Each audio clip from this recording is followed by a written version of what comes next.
Hello, and thank you for tuning into this week's episode of Bite-Sized Cybercrime, the podcast where we discuss cybercrimes and cybersecurity news. Today, we will be talking about my favorite subject, taxes. Yay. No, I am not a fan of tax season at all. I'm always super stressed that I'm going to fill out my forms wrong, and many tax prep platforms also incentivize you to pay them a bunch of money to do some extra checks on things, not even including the e-file fees that these services offer. Taxes in the USA are not only baffling to me, however. Many of my friends and coworkers go to a tax accountant to have their taxes done for them because they are just so confused and clueless about taxes and so afraid they're going to mess up, get audited, and get in major trouble with the IRS. So, I can't say I'm surprised that tax season is rife with all sorts of scams. A confusing system that is mandatory of all people in the United States is certainly going to bring up a lot of opportunities for scammers to take advantage of people. It makes a lot of sense. It's something that most US citizens don't understand. It's complicated. And, of course, it involves very sensitive data like your income, social security number, residency, workplace, and possibly your investment accounts if you're like me and have one that you need to pay taxes on due to gains, assuming you've had a good year. If you've not had a good year, I'm very sorry to hear that. As tax day approaches, I want to warn you about what to look out for. One scam going around this year is a fake DocuSign email. DocuSign being a legitimate platform for signing some forms. But instead of getting your W-2 form, you download malware onto your device. A phishing email is sent saying that your W-2, a form required for filling out your taxes if you are employed, is ready for download. You click the link to get your form and are led to the fake DocuSign page where you then download the malware. Other documents are not uncommon, however, like fake emails from the IRS about a tax refund eligibility document. Be wary of any of these that come in, especially if it's not from an official IRS.gov email. Another method I have seen is a phishing email of an urgent reminder, which should be an immediate red flag. Scammers will always try to get you panicked and not thinking critically. Anyways, the email contains a PDF attachment that has a QR code.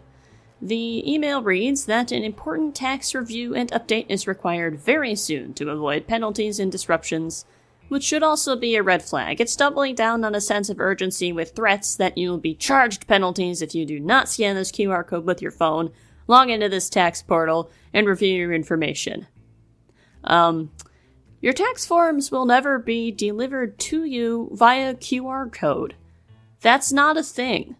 The QR code is trying to get you out of your email inbox and onto your mobile device.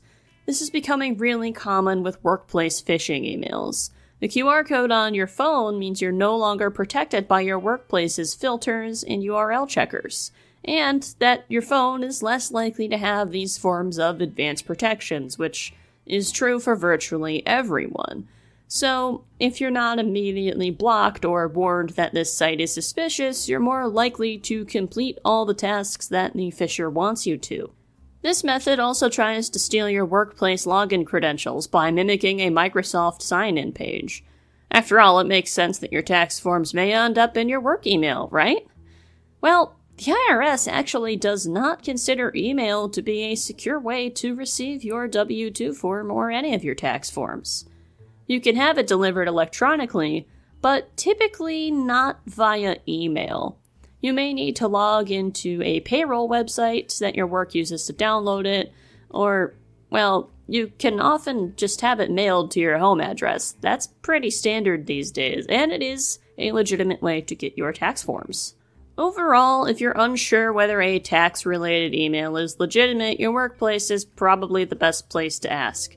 Report suspicious emails as phishing and ask your payroll or HR department how your tax forms are delivered. You should also be wary of any tax hacks you may find online. Often it's just different forms of tax fraud.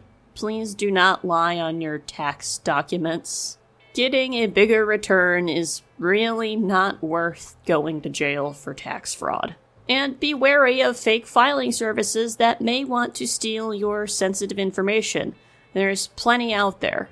Go to legitimate tax filing websites like FreeTax USA, TurboTax, H&R Block, or if you have the money to do so and want that extra security and reassurance, go to a legitimate tax accountant. There is a lot of scams out there that take advantage of people who are just trying to do the right thing. Thank you for tuning into this week's episode of Bite-Sized Cybercrime. I know it's not quite the typical episode, but these scams are very prominent, and every time a prominent scam comes up, I feel it's important to inform people about it, and how they can avoid it. Thank you to the Hacker News and Malwarebytes on the information about the latest tax IRS scams. I actually find these things pretty interesting, especially QR code phishing, which I'm a huge advocate for being aware of. I have an episode about QR code phishing. My business card has a QR code on it that takes you right to it. And, of course, thank you for tuning into this week's episode of Bite-Sized Cybercrime. And until next time, please pay your taxes and stay secure.